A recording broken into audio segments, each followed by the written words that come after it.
اعوذ باللہ من الشیطان الرجیم بسم اللہ الرحمن الرحیم ان ربکم اللہ الذی خلق السماوات والارض فی ستۃ ایام، جان لو تمہارا پروردگار وہ اللہ ہے جس نے پیدا کیے آسمان اور زمین 6 دنوں میں، ثم استوى علی العرش، پھر متمکن ہوا ہے عرش پر۔ اب یہ عرش بھی جیسا کہ میں عرض کر چکا ہوں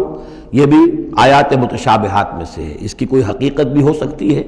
کہ کوئی واقعتاً مجسم کوئی شے ہو، کوئی چیز ہو فی الواقع کسی جگہ پر ہو، اور یہ بھی ہو سکتا ہے کہ اس سے مراد محض استعارہ ہو، واللہ عالم۔ عالم غیب کی یہ ساری خبریں جو ہیں، یہ میں نے جیسا کہ عرض کیا یہ مستقل طور پر یہ تو آیات متشابہات ہی میں رہیں گی، یہ تو عالم آخرت میں داخل ہونے کے بعد ہی اس کے حقائق منکشف ہوں گے۔ البتہ جو سائنٹیفک فنومینا وغیرہ ہیں ان کے بارے میں تدریجاً بعض آیات متشابہات جو ہیں وہ اب محکمات کی شکل اختیار کر چکی ہیں، بعد اور کر لیں گی، واللہ عالم۔ یغشی اللیل النہار، وہ ڈھانپ دیتا ہے رات کو دن پر، یا رات کو ڈھانپ دیتا ہے دن سے۔ یطلبہ حثیثاً، اور وہ اس کے پیچھے لگا ہوا آتا، دوڑتا ہوا، دن رات کے پیچھے رات دن کے پیچھے۔ والشمس والقمر،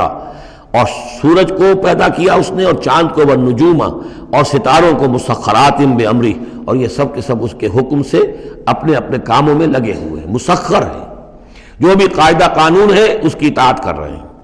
الا لہ الخلق والامر، آگاہ ہو جاؤ اسی کے لیے ہے خلق اور اسی کے لیے ہے امر۔ یہ آیت جو ہے اس کے 2 مفہوم ذہن میں رکھیے، ایک تو ہے جو بہت سادہ ہے، سطحی مفہوم ہے، وہ بھی درست ہے کہ ایک ہے تخلیق اور ایک ہے پھر اللہ کا حکم، کائنات اس نے بنائی اور اب اس کا حکم ہے یہ کرو یہ نہ کرو، یہ اوامر ہے یہ نواہی ہے یہ شریعت ہے۔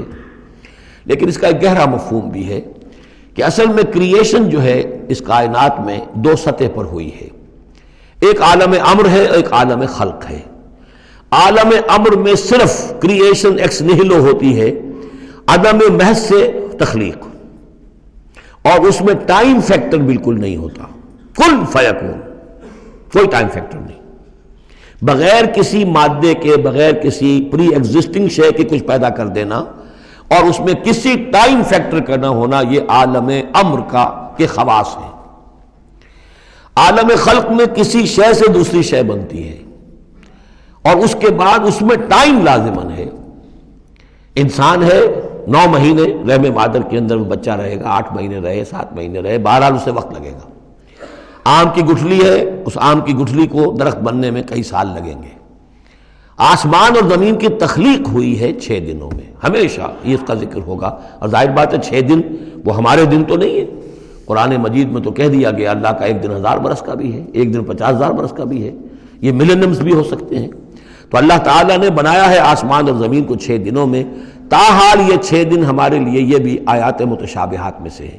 لیکن میں سمجھتا ہوں کہ 6 دن اور 7 آسمان یہ تو زیادہ دیر نہیں گزرے گی کہ انشاءاللہ ان کی حقیقت منکشف ہو جائے گی سائنس کی مزید اکتشافات کے ذریعے سے، اور یہ آیات متشابہات کے دائرے سے نکل کر آیات محکمات میں آ جائیں گی۔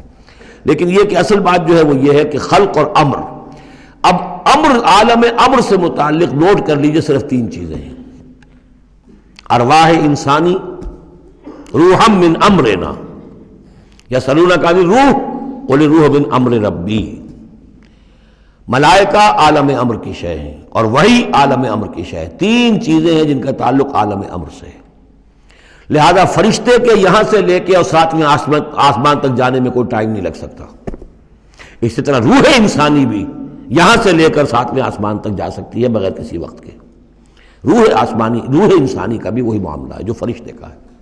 اس لیے کہ یہ عالم امر کی چیزیں ہیں، اور عالم امر میں ٹائم فیکٹر سرے سے ہے ہی نہیں، کن فیکون۔ البتہ عالم خلق کے اندر وقت لگتا ہے، سفر ہوتا ہے تو سفر میں وقت لگے گا، تخلیق ہوئی ہے تو اس میں وقت لگا، تو یہ ہے اس کا ایک گہرا مفہوم۔ لیکن بہرحال یہاں پر اب دیکھیے یہ قرآن مجید کا اعجاز ہے، ایسے الفاظ استعمال کرتا ہے کہ عرب کا ایک بدو اس پر سے گزر جائے گا تو اس کو بھی کوئی پیچیدگی نہیں ہوگی۔ الا لہ الخلق والامر، اسی نے پیدا کیا، اسی کا حق ہے کہ حکم دے، بات صاف ہو گئی اور صحیح ہے، کوئی غلط بات تو نہیں ہے۔ وہ اپنی ذہنی سطح کے مطابق اس نے اس سے لے لیا، ہدایت پالی، مطمئن ہو گیا، چل پڑا۔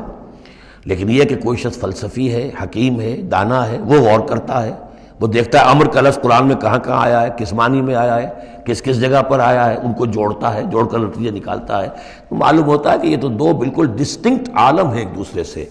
عالم خلق، عالم امر، اس کے قوانین تو علیحدہ ہیں، نوامیس علیحدہ ہیں، ان کے ضابطے علیحدہ ہیں۔